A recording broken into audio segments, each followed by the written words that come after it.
नमस्कार मित्रों, मेरा नाम है आदित्य। आप देख रहे हैं एडवोकेट आदित्य यूट्यूब चैनल। चर्चा जजमेंट्स की प्रोग्राम का ये आप 62 नंबर का पार्ट देख रहे हैं और आज के जिस जजमेंट के बारे में मैं आपको बताने वाला हूं वो पतियों के लिए एक बहुत ही ज्यादा इंपॉर्टेंट जजमेंट आया है। ये जो जजमेंट आया है वो हाई कोर्ट के द्वारा आया है और पतियों के लिए ये जजमेंट एक वरदान सिद्ध होगा, क्योंकि इस जजमेंट के जरिए पति के हजारों रुपए बचेंगे, काफी मेहनत बचेगा, समय बचेगा। तो ऐसे में इस वजह से ये जो जजमेंट आया है वो पतियों के लिए एक वरदान सिद्ध होगा और पतियों के लिए बहुत ही ज्यादा उपयोगी सिद्ध होगा। तो ये जो जजमेंट आया है ये काफी लैंडमार्क जजमेंट है और उपयोगी जजमेंट है। इसी की वजह से मैं इस जजमेंट के ऊपर वीडियो बना रहा हूं और ये जो जजमेंट आया है वो बहुत ही ज्यादा उपयोगी आप लोगों के लिए सिद्ध होगा। तो इस जजमेंट के बारे में जो चीजें मैं आपको बताऊंगा वो ध्यान से समझिएगा, सारी चीजों को बारीकी से समझिएगा, तभी आपको सारी चीजें समझ में आ पाएंगी और डिटेल में आप समझ पाएंगे। तो चलिए वीडियो को शुरू करते हैं। अगर आपका सपना है जुडिशरी एग्जाम को क्रैक करने का, तो ऐसे में अब आपके लिए एक सुनहरा अवसर है। अब आप जुड़ सकती हैं अनअकैडमी के साथ। अनअकैडमी एक ऐसा प्लेटफॉर्म है जहां पे आप घर बैठे ही इंडिया के टॉप एजुकेटर से अपने जुडिशरी एग्जाम की तैयारी कर सकती हैं और अपने एग्जाम को क्रैक कर सकती हैं और अपने सपने को पूरा कर सकती हैं। अभी अनअकैडमी पे 15 दिसंबर 2021 से 3 महीनों का एक नया बैच स्टार्ट किया गया है, जिस बैच का नाम है judiciary mains linking batch for RJS and HJS mains exam.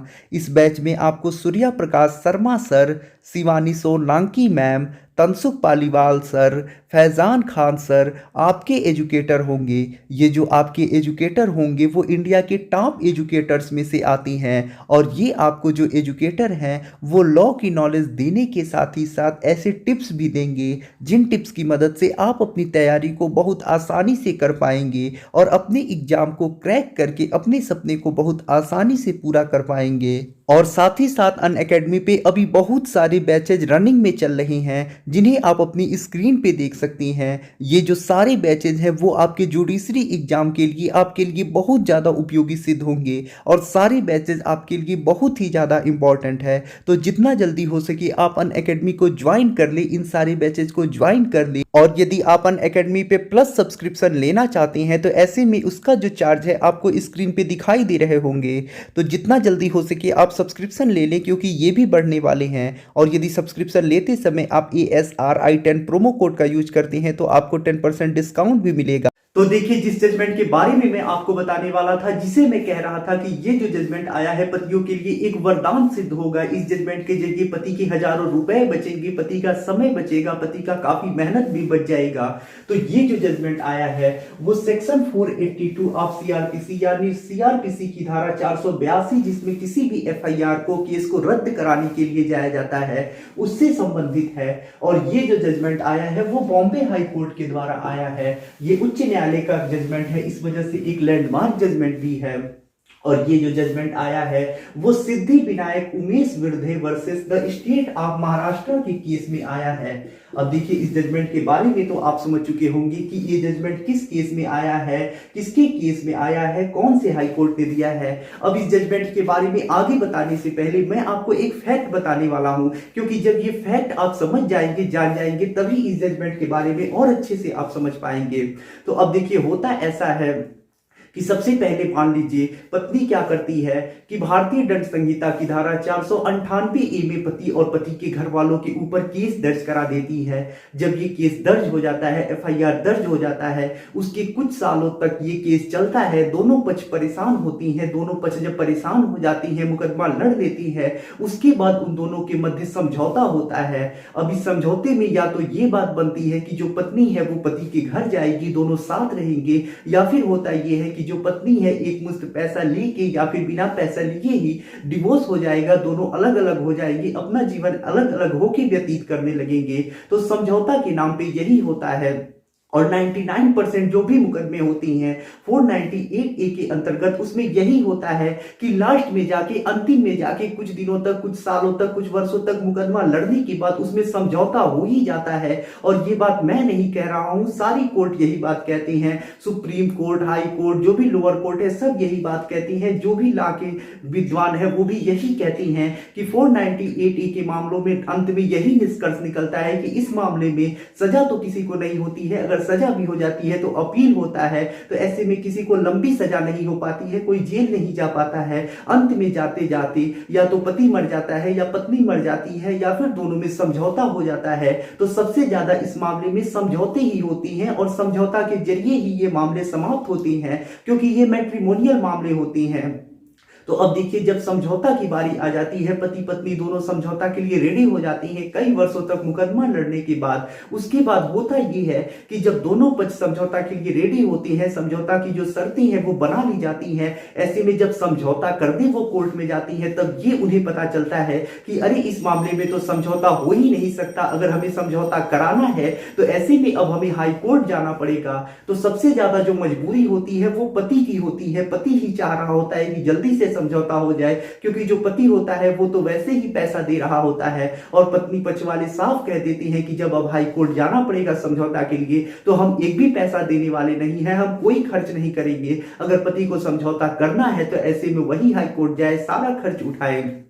तो ऐसे में यहां पे पति के लिए एक बड़ी दिक्कत खड़ी हो जाती है जब वो समझौता करने जाता है। एक तो वैसे ही वो हजारों लाखों रुपए पत्नी को एक मुश्त एलुमनी के तौर पे दे रहा होता है, सारे खर्च उठा रहा होता है। अब एक दिक्कत आके खड़ी हो जाती है समझौता के नाम पे कि अब वो हाई कोर्ट जाए, अपना समय बर्बाद करे, मेहनत बर्बाद करे, वहां भी वकील करे, दोनों पक्ष के लिए वकील वहां पे वो करे, और ऐसे में वकील की फीस, कोर्ट की फीस जो लगभग कुल मिला जुला के 25 से 30 हजार रुपए तक लग जाती है, तो एक एक्स्ट्रा बर्डन पति के ऊपर पड़ जाता है, बड़ी दिक्कत खड़ी हो जाती है।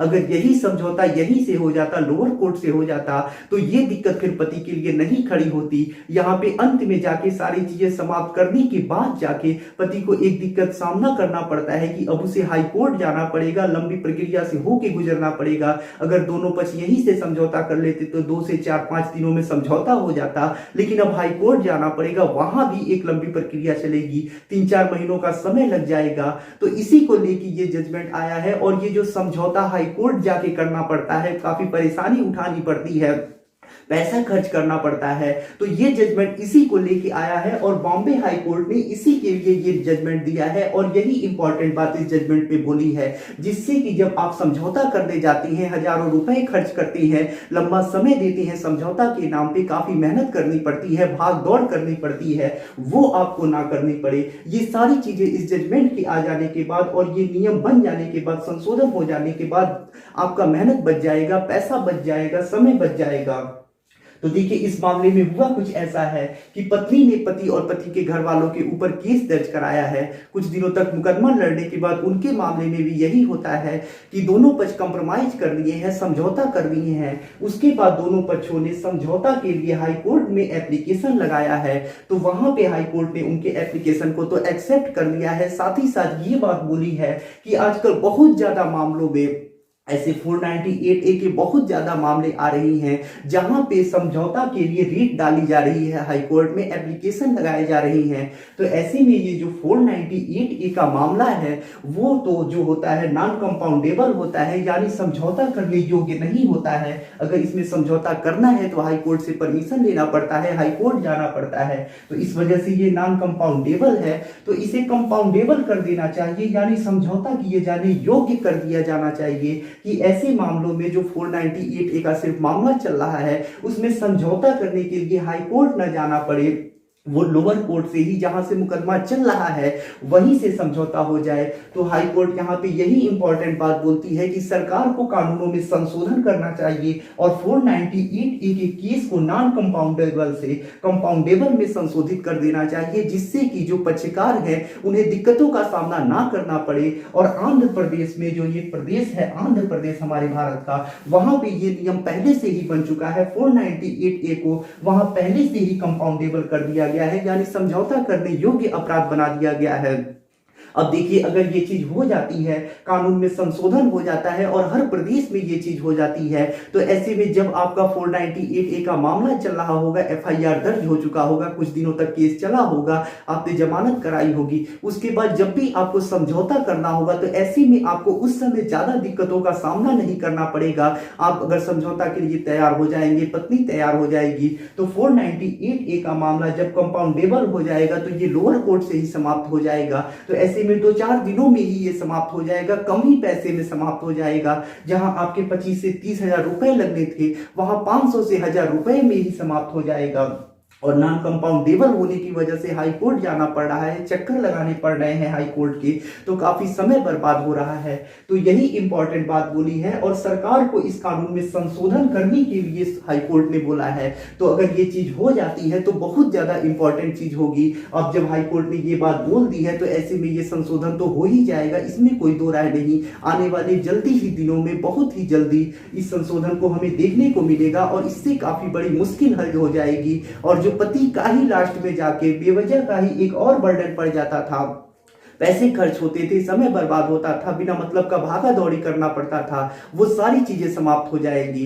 तो आशा करता हूं अब सारी चीजों को आप समझ चुके होंगे। और जो चीज मैं आपको समझाने का प्रयास कर रहा था, बता रहा था कि इस जजमेंट के जरिए पति की एक बड़ी मुश्किल समाप्त होने वाली है, पति के लिए एक वरदान सिद्ध होगा ये जजमेंट। क्योंकि समझिए अंत में आके पति को परेशान होना पड़ता है, वो परेशानी तो कम से कम अब समाप्त हो जाएगी। अगर ये संशोधन हो जाता है तो वही चीज से पति को छुटकारा मिल जाएगा। तो कम से कम लास्ट में तो आके पति को इतना बचाव होगा, पति का पैसा तो बच जाएगा, पति का समय तो बच जाएगा। क्योंकि सारे ये खर्चे जो हाईकोर्ट का खर्चा होता है समझौता के नाम पे, वो पति को ही उठाना पड़ता है।